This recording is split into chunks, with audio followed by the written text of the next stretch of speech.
And is man any the less destroying himself for all this boasted brain of his? Have you walked up and down upon the earth lately? I have. And I have examined man's wonderful inventions. And I tell you that in the arts of life, man invents nothing.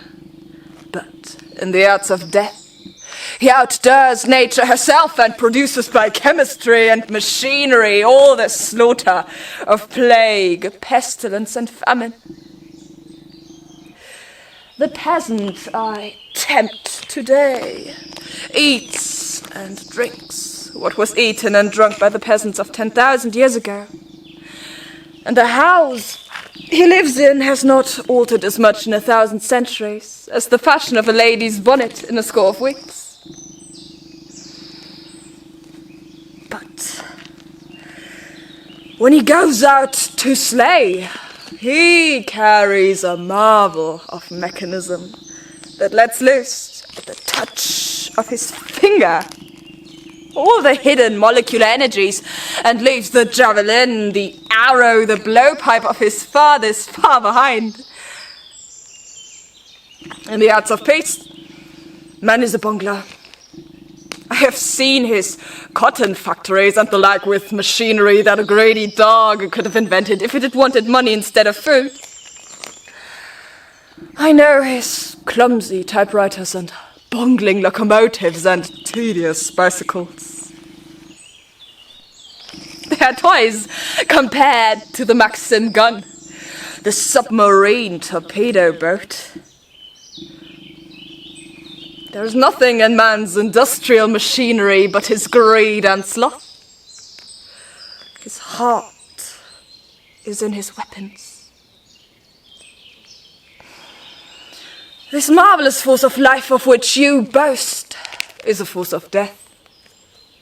Man measures his strength by his destructiveness.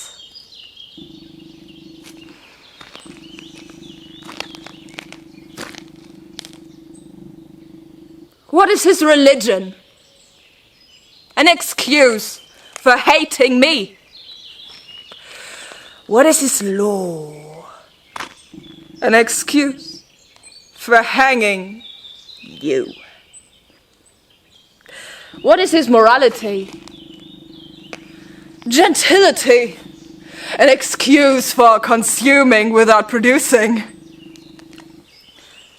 What is his art?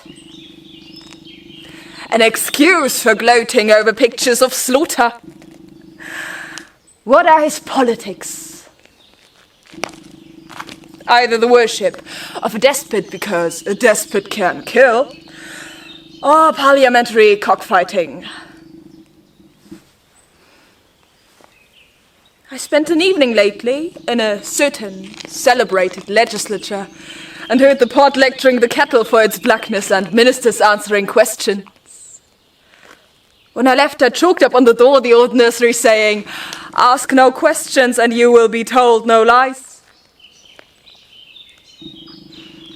I bought a 6-penny family magazine and found it full of pictures of young men shooting and stabbing one another. I saw a man die. He was a London bricklayer's labourer with 7 children. He left £17 club money, and his wife spent it all on his funeral and went into the workhouse with the children next day. She would not have spent 7 pence on her children's schooling. The law had to force her to let them be taught gratuitously.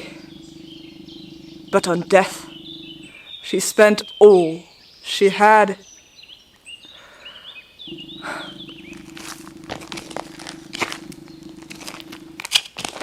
Their imagination glows. Their energies rise up at the idea of death. These people, they love it. And the more horrible it is, the more they enjoy it. Hell is a place far above their comprehension. They derive their notion of it from two of the greatest fools that ever lived. An Italian and an Englishman. The Italian described it as a place of mud, frost, filth, fire, and venomous serpents. All torture. This ass, when he was not lying about me, was maundering about some woman whom he saw once in the street.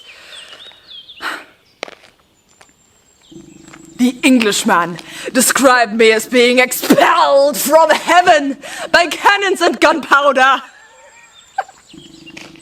And to this day, every Briton believes that the whole of his silly story is in the Bible.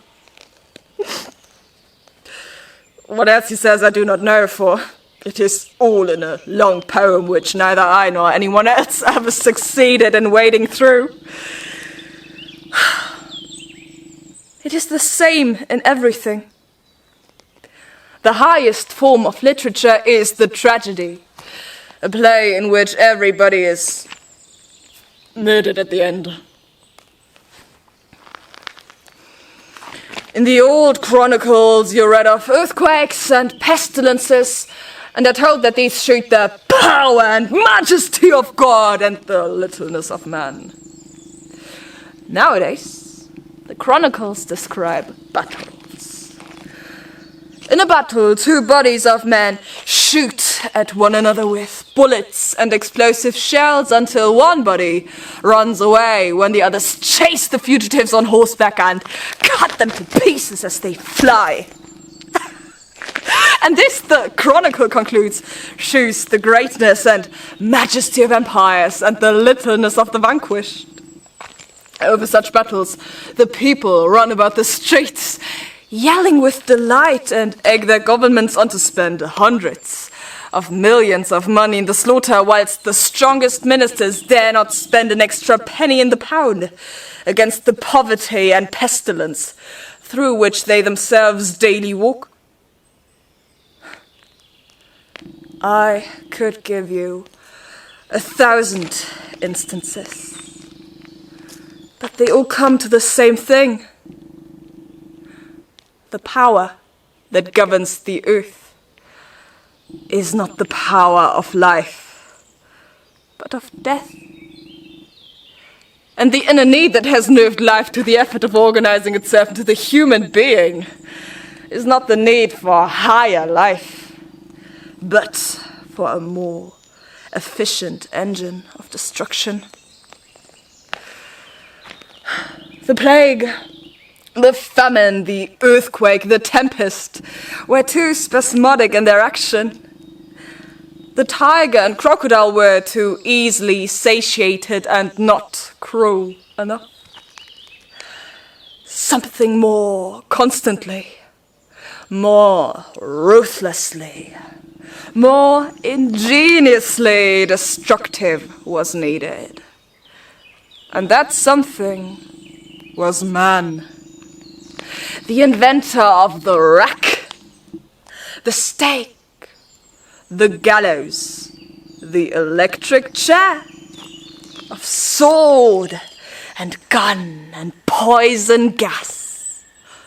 Above all of justice, duty, patriotism, and all the other isms by which even those who are clever enough to be humanely disposed are persuaded to become the most destructive of all the destroyers.